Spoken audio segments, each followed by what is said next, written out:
کن کنسلٹنسی آپ کو زندگی کے کئی ڈائمینشنز میں مدد فراہم کرتی ہے، یعنی ہیلتھ میں، ایجوکیشن میں، فیملی میں، پرسنالٹی میں اور بزنس میں۔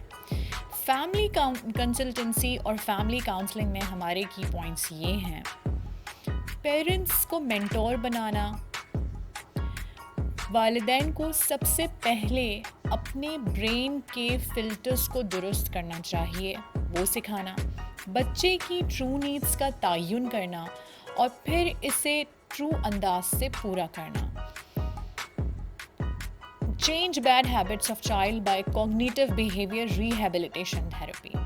Design family discipline book according to your values.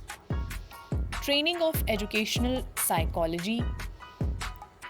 Diet plan ہر فیملی ممبر کا ان کی ہیلتھ کو دیکھتے ہوئے کیسے بنانا چاہیے، اس کی ٹریننگ دینا۔ Short course of responsibilities of mother and father, دونوں کی ذمہ داریاں علیحدہ علیحدہ کیسے ہونی چاہیے۔ بچوں کے لیے کیسے گیمز کو ڈیزائن کرنا ہے تاکہ ان کا برین، باڈی اینڈ ہیلتھ جو ہے وہ ایک ساتھ رسپانس کر سکیں۔ Assertive communication by story telling therapy, ہر ہفتے 1 گھنٹے کا سیشن جس میں ملے گا آپ کو بہت کچھ، جیسے short course of dispute resolution کہ آپس کے جھگڑوں کو کیسے جو ہے وہ ختم کیا جا سکتا ہے۔ Short course of time management, time کو کیسے پراپر یوٹیلائز کیا جا سکتا ہے۔ Short course of personality development, ہر انسان کی پرسنالٹی علیحدہ علیحدہ ہوتی ہے، اس کے حساب سے courses. Short course of art of communication, short course of pain management, اور اس کے ساتھ ساتھ short course of female diseases, short course of entrepreneurship, treatment with alternative solution of medicines کی نو ہاؤ کس طرح سے ہونی چاہیے۔ لانگ سٹوری شارٹ، آپ کو کسی بھی ادارے کی جانب سے فیملی کاؤنسلنگ میں اتنی زیادہ سہولیات اور آسانیاں ایک ساتھ نہیں ملتی، تو بغیر کسی انتظار کے ہم سے کانٹیکٹ کیجیے اور آج ہی رجسٹریشن کے لیے رابطہ کیجیے۔ بسم اللہ الرحمن الرحیم۔ ابتدا کے من اللہ تعالیٰ کے نام سے جو تنہا عبادت کے لائق ہے۔ آپ اور میں اس چیز کی گواہی دیتے ہیں کہ محمد صلی اللہ علیہ وسلم اس کے آخری نبی اور رسول ہیں۔ آپ اور میں اس چیز پہ بھی کمیٹڈ ہیں کہ علم کا ماخذ قرآن مجید اور اس تک پہنچنے کا رستہ میرے نبی کی سنت۔ ایک تو پہلے دوبارہ یہ واضح کر دوں، بہت سارے لوگ جو ہیں وہ بول رہے ہوتے ہیں کہ آپ ہمارے میسیجز کے جواب کیوں نہیں دیتے۔ تو بہت لمیٹیڈ ٹائم ہوتا ہے میرے پاس میسیجز ریڈ آؤٹ کرنے کا۔ ایوریج 700 800 900 میسیجز اگر ہوں اور میں نے 30 سے 40 کے جواب دینے ہوں تو، اور اس میں بھی یہ ہوتا ہے کہ ٹاپ پریورٹی پہ ہمارے جو ڈائمنڈ کلائنٹس ہیں ہمیں ان کو جواب دینا ہوتا ہے، تو دیٹس وائی اس میں تھوڑا سا ڈیلے ہو سکتا ہے، لیکن کوشش ہماری یہ ہوتی ہے میکسیمم جواب ہم دے دیں۔ اور اس میں بھی اگر آپ لوگوں کی میسیجز اگر 10 15 منٹ کے وائس میسیج ہوں گے تو وہ تو بھائی میں نہیں سن سکتا، یہ میں ڈائریکٹ بتا رہا ہوں۔ آپ میرا کمیونیکیشن والا کورس باقاعدہ آن لائن رکھا ہوا ہے، اسے دیکھیں، ٹو دا پوائنٹ بات کیا کریں، مختصر بات کیا کریں، جو مسئلہ ہے وہ بیان کیا کریں۔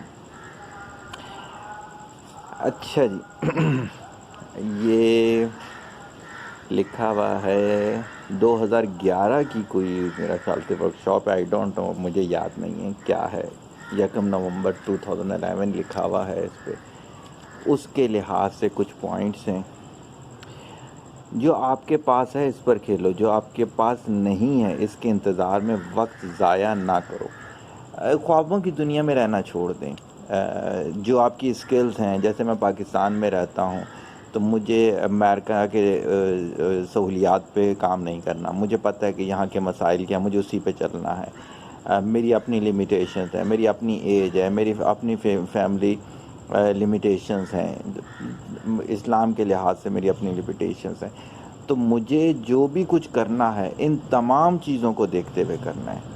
دوسرے کے آسرے پہ کوئی کام کرنا ہو کہ ایکس وائی پر زی پرسن جو ہے یہ میری ہیلپ کر دے تو میں پروجیکٹ کر لوں گا یا کر لوں گی، اگر کوئی ایسا کر دے تو میں یہ کام کر لوں گا، میں بڑا آدمی اس کی وجہ سے بن جاؤں گا، میں ادھر پہنچ جاؤں گا، ایسے زندگی ضائع ہی ہو سکتی ہے، اس کے علاوہ کچھ نہیں ہو سکتا۔ ایکسکیوزز کو ختم کر دیں، بالکل صحیح بات ہے۔ جو شخص جو ہے ایکسکیوزز میں زندگی گزارتا ہے وہ بالکل ہی تباہ ہو جاتا ہے، وہ پھر ہر چیز کے ایکسکیوزز دینا شروع کر دیتا ہے۔ تو کمفرٹ زون میں رہنے والے لوگ اکثر ایکسکیوزز دیتے ہیں۔ میرے اپنے پاس ایسے لوگ موجود ہیں جن کو میں نے خود اپرچونیٹیز دی اور فائنینشلی ان کو اوپن ہینڈ دے دیا کہ آپ نے پروجیکٹ کے لیے جتنے لینے ہیں پیسے وہ آپ کو دیے جائیں گے۔ مین پاور کے بارے میں کہہ دیا گیا جتنی سپورٹ چاہیے کہ ہو جائے گا۔ بزنس پلان کے بارے میں کہہ دیا کہ انہیں بنا کر دے دوں گا۔ یقین کریں اس کے باوجود 3 مہینے تک دروازے کا ایک ٹانکا ان لوگوں سے نہیں لگا، اور جب ان سے پوچھا جائے تو ایکسکیوزز کہ ان کی وجہ سے نہیں لگا، ان کی وجہ سے نہیں لگا، اس وجہ سے نہیں لگا۔ تو ایکسکیوز والا جو ہے وہ زندگی میں کچھ بھی نہیں کر کے جا سکتا، اس کو چھوڑ دیں۔ اسی کا اگلا پوائنٹ لکھا ہوا ہے، جو کرنا چاہتا ہے وہ وسائل کو کبھی نہیں بولتا۔ بالکل برحق ہے، جس نے کرنا ہوتا ہے وہ کچھ بھی نہیں ہے، وہ ڈے اینڈ پہ بتا رہا ہوتا ہے میں نے کیسے کیا۔ وہ یہ نہیں کہہ رہا ہوتا کہ آج بارش ہو گئی تھی اس وجہ سے نہیں کیا، آج گرمی تھی اس وجہ سے نہیں کیا، آج سردی تھی اس وجہ سے نہیں کیا، آج پیسے نہیں تھے، آج یہ بالکل نہیں۔ کرنے والا شخص صرف ڈے اینڈ پہ بتا رہا ہوتا ہے میں نے کر لیا، اور کمفرٹ زون کا آدمی ایکسکیوزز دے رہا ہوتا ہے۔ ہم تبدیل کیوں نہیں ہونا چاہتے؟ خوف ہے ہمارے اندر کہ اگر میں نیک ہو جاؤں گا تو دنیا والے کیا بولیں گے، برے دوست میرے سے چھٹ جائیں گے، برے رشتہ دار میرے سے چھٹ جائیں گے۔ صحیح ہو گئی، میں پیسے کیسے کماؤں گا جھوٹ بولے بغیر، میں دھوکہ دیے بغیر کیسے ہوں گا۔ آج ایک ڈاکٹر کا میں سیشن لے رہا تھا تو انہوں نے ابھی تک اپنا انڈیپینڈنٹ کلینک ڈیزائن نہیں کیا، تو میں نے کہا کیوں نہیں کیا؟ سر اس میں تو سارا دھوکہ ہی دھوکہ ہے۔ میں نے کہا کیا واٹ نانسنس یار آپ۔ میں نے کہا میں ہزاروں ایسے ڈاکٹرز کو جانتا ہوں جو بغیر دھوکے کے زندگی گزار رہے ہیں۔ تو کیا ہے کہ جو تبدیل نہیں ہونا چاہتا نا، اس نے اپنے دماغ کے اندر، بلکہ اس نے کیا، شیطان نے ان کے دماغ پہ قبضہ کر لیا۔ یہ جملہ سب سے زیادہ اچھا ہے۔ وہ شخص تبدیل نہیں ہونا چاہتا جس کے دماغ پہ شیطان نے قبضہ کر لیا۔ اچھا، پھر کسی نے سوال پوچھا ہے کہ آنرشپ کیسے لی جاتی ہے؟ دیکھیں، آنرشپ کیسے لی جائے گی؟ آپ آج سے اسی لمحے سے یہ فیصلہ کر لیں کہ جو بھی آپ کی زندگی کے اندر ہو رہا ہے وہ آپ کی اپنی وجہ سے ہو رہا ہے، چاہے اچھا ہے چاہے برا ہے۔ چاہے آپ کی زندگی میں جو بھی اسکینڈلز بھی اگر آ رہے ہیں وہ آپ دوسرے پہ الزام نہیں لگا سکتے، کہیں نہ کہیں آپ نے غلطی کی ہوگی۔ اگر آپ کو کوئی دھوکے باز دوست ملا، آپ کی اپنی غلطی ہوگی۔ دھوکے باز بیوی ملی، دھوکے باز شوہر ملا، آپ کی اپنی غلطی ہوگی۔ اسی طرح سے کامیابی ملی، اس کی بھی آنرشپ آپ کی ہوگی۔ لیکن کیا آپ نے ایک ایک چیز کی آنرشپ آپ نے خود لینی ہے۔ آپ نے ایجوکیشن نہیں حاصل کی، آپ نے لرنر نہیں بن سکے، آپ کی بیماری بگڑ گئی، ڈاکٹر پہ نہیں ڈالیں گے، آپ اس چیز کی بھی کیا کریں گے؟ آنرشپ لیں گے۔ تو آج ہی سے اپنے ہر کام کے، موبائل خراب ہو گیا آنرشپ آپ لیں اس بات کی، بلب خراب ہو گیا آنرشپ لیں، کپڑے وقت میں نہیں دھلے آنرشپ لیں۔ تو اگر آپ کو یہ احساس ہو جائے کہ آپ نے ہر چیز کی آنرشپ خود لینی ہے، تو آپ یقین کریں کہ آپ قبر میں نیک ہو کے جائیں گے۔ اور اگر آپ نے آنرشپ نہیں لی اور آپ دوسروں پہ تھیوری آف دوسرا کرتے ہیں تو آپ قبر میں اتنے بد کردار ہو کے جا رہے ہوں گے کہ آپ تو سمجھ رہے ہوں گے کہ آپ مسلمان ہیں، لیکن حد درجے کے نچلے درجے پر آپ ہوں گے۔ تو بہت سادہ سی چیز ہے کہ آپ نے کیا کرنا ہے، آپ نے چھوٹی سے چھوٹی چیز، ایون میرے کلائنٹ ہیں، وہ یو ٹی آئی انفیکشن بڑھا کر لے آتے ہیں، تو جی ہم ایک ہوٹل میں ٹھہرے تھے، اس کا واش روم صحیح نہیں تھا۔ میں نے کہا نہیں، آنرشپ خود لیں۔ کہتے اس کی کیا آنرشپ ہوگی؟ میں نے کہا جب بھی واش روم یوز کرنا ہو پہلے پانی ڈال دیں، تو آنرشپ لینی ہے آپ نے. آج اگر آپ یہ چیز بولیں گے کل کو کوئی اور بیماری بڑھا کر لے آئیں گے اور اس پہ بھی آپ دوسروں پر ڈال دیں گے. آج اگر اس چیز کی آنرشپ لیں گے انشاءاللہ بڑی بیماری ہوگی نہیں, کیونکہ آنرشپ لی بھی ہوگی آپ نے. تو دیٹ وائی یہ والی چیز ہے کہ آپ نے چھوٹی سے چھوٹی چیز کی بھی آنرشپ خود لینی ہے. وہاں سے سلسلہ چل پڑتا ہے. آج کی گولڈن بات کیا ہے؟ قرآن اور حدیث کی بات اگر سمجھ نہ بھی آئے تو ماننی ہے. اکثر تو ہمیں اللہ معاف کرے کہ بہت افسوس والی بات ہے, ہم صرف قرآن اور حدیث میں تو وہ سمجھنا چاہتے ہیں جو ہمارے نفس کو مطمئن کر سکیں, اور نفس کے اگینسٹ ہو تو ہم اتنے وحشی ہو جاتے ہیں اس کا جواب دیتے ہوئے کہ اللہ کی پناہ ہے.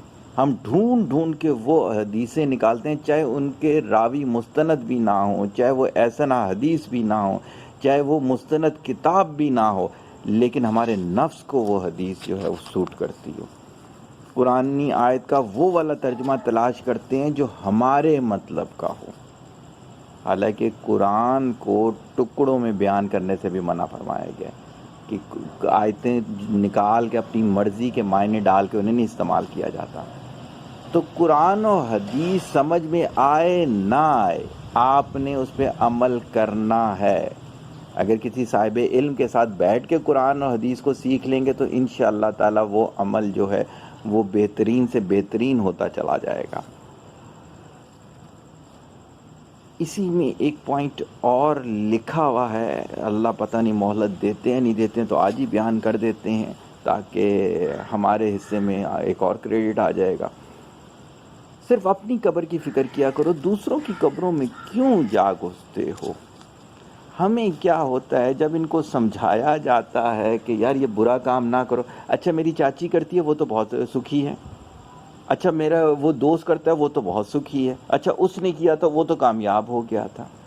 یار اس کا اور اللہ کا علیحدہ معاملہ ہے.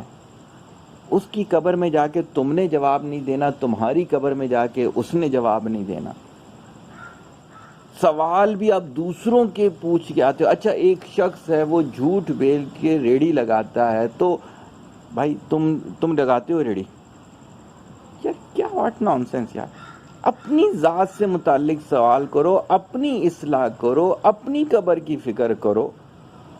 لیکن کیا ہے, یہ بھی شیطان کا ایک طریقہ کار ہے کہ آپ کو علم کے دھوکے میں لے آتا ہے کہ آپ علم کے لیے کر رہے, یہ علم کے لیے نہیں کر رہے ہوتے سوال, یہ آپ اپنے نفس کی خواہش کے لیے سوال کر رہے ہوتے ہو. تو آج 2 گولڈن پوائنٹ میں نے ایڈ کر کے آپ کو بتا دیے. ایک تو یہ کہ قرآن و حدیث کی بات سمجھ میں نہ بھی آئے تو آپ نے ماننی ہی ماننی ہے. دوسری بات یہ کہ آپ اپنی قبر کی فکر کیا کریں, دوسرے کی قبر کے اندر جانے کی آپ کو کوئی ضرورت نہیں ہے. اس سے آپ گمراہی ہوں گے, ہدایت پر نہیں آئیں گے. دعاؤں میں یاد رکھیے گا. طالب دعا محتاج دعا. السلام علیکم.